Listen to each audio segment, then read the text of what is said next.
If you've noticed that friends are walking faster than you, that you're always the one lagging behind, or that a simple walk to the store feels twice as long as it used to, this episode will change how you walk starting today. Now visualize this moment. You're walking with a friend or your spouse. You're trying to keep up, but your legs feel heavy. Your steps have become short and shuffling. You're breathing harder than you should be. And deep down you wonder, is this just aging? Is this my new normal? Well, the medical reality is often different from what we assume.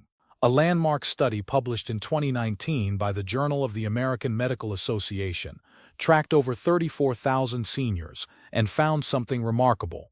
Walking speed wasn't just about fitness, it was the single most accurate predictor of longevity, often called the sixth vital sign. But let me tell you the real breakthrough. The study revealed that slowing down wasn't caused by general weakness, it was caused by the specific loss of two hidden mechanical powers, calf propulsion and hip extension, and there is more. Seniors who restored these two specific mechanisms didn't just walk faster, they walked with less effort, less pain, and significantly more confidence within just 4 weeks. And Japan's oldest practicing doctor has been using this exact protocol to help seniors reclaim their stride ever since.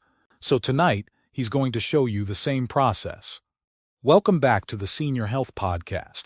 Doctor, this topic feels incredibly personal for so many people. It is personal, John, because walking speed is independence. When you slow down, your world shrinks. You stop going out. You stop exploring. But what I am about to share proves that your engine isn't broken. It just needs the right tune-up. That really hits home, because nobody wants to be the person everyone else has to wait for. Exactly. And that feeling of falling behind creates anxiety, which makes us stiffen up and walk even slower. So today we break that cycle. We will rebuild your push-off power. We will unlock your stride, and you will feel the difference in your very next walk. I'm ready, but before we start, I want everyone watching to participate. Pause the video right now and comment a 1 if you feel like you've slowed down in the last few years, and comment a 2 if you find yourself taking shorter, choppier steps than you used to. Yes, please share, because whether you are shuffling or just feeling a bit sluggish, the solution is the same. For me, I notice it when I'm trying to cross the street before the light changes, that sudden need for speed that just isn't there. So tell us, what is the structure for this session? In the next few minutes, I'll guide you through the only 5 exercises you need to restore your walking engine. We'll start with a simple weight-shifting drill to build confidence. Then we'll target the calves, your body's gas pedal. We'll unlock the hips to lengthen your stride, and we'll finish with a dynamic movement that puts it all together. I can't wait to get started, but first I have one critical question. Why exactly do we slow down? What is physically changing in the legs that turns a long, confident stride into a short shuffle? This is critical to understand. Most people think they slow down because they are just getting old, or their energy is fading. But mechanically, walking is powered by an engine with 2 main components, propulsion and drive.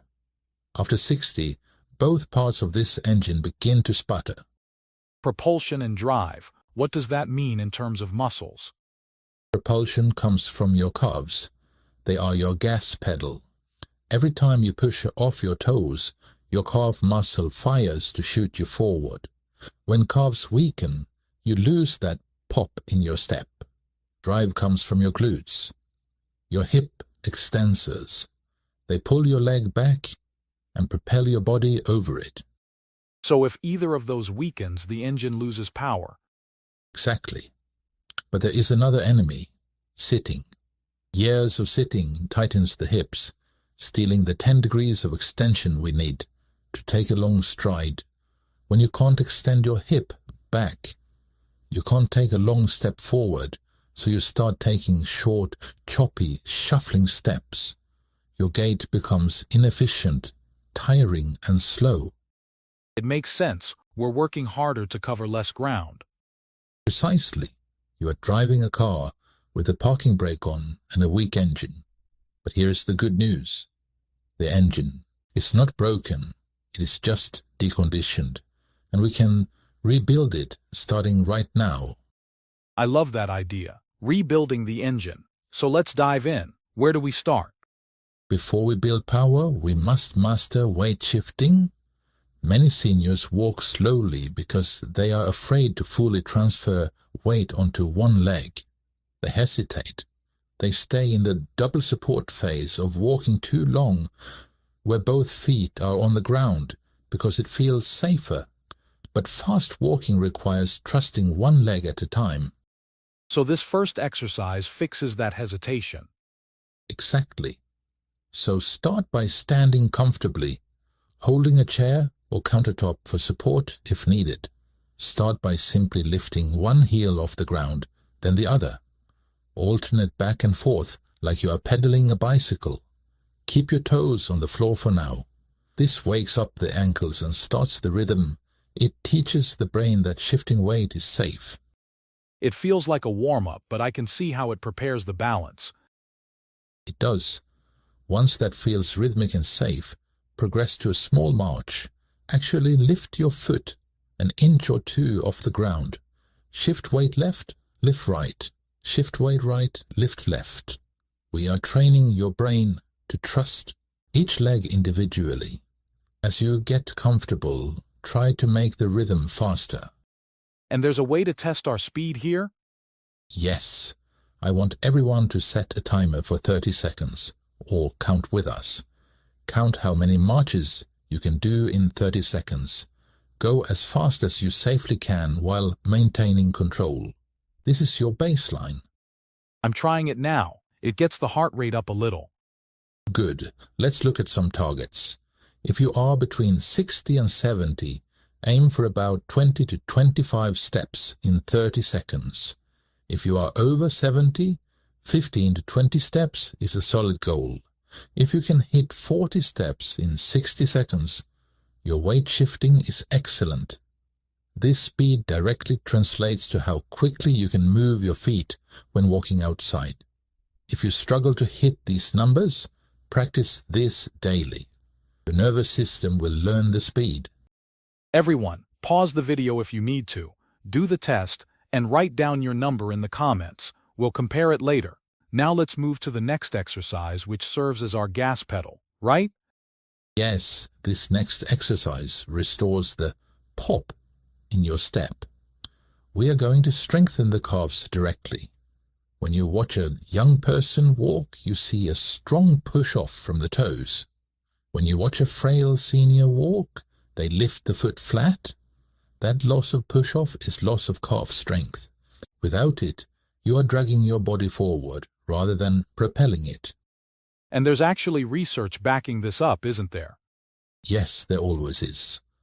A 2021 study published in the Journal of Geriatric Physical Therapy found that calf muscle strength was the single strongest predictor of walking speed in adults over 70. Seniors who performed calf strengthening exercises 3 times a week improved their gait speed by 15% in just 6 weeks. The researchers concluded that push-off power is the primary driver of walking velocity in older adults. So we need to rebuild that muscle. Please walk us through this exercise. Of course, stand facing your support, a wall or chair. And this exercise has 2 levels. Level 1 is with both legs, feet hip-width apart. Try to rise up onto your toes as high as you can. Imagine you are a ballerina. Squeeze the calves at the very top. That squeeze is where the power lives. Then lower slowly. It is very important here that you do not rush the drop. The slow lowering builds strength too. And we want to do a lot of these? Volume is key for calves. They are endurance muscles that carry you all day. Aim for 20 to 25 repetitions in a row. They should feel tired by the end. If you stop before they feel tired, you aren't stimulating growth.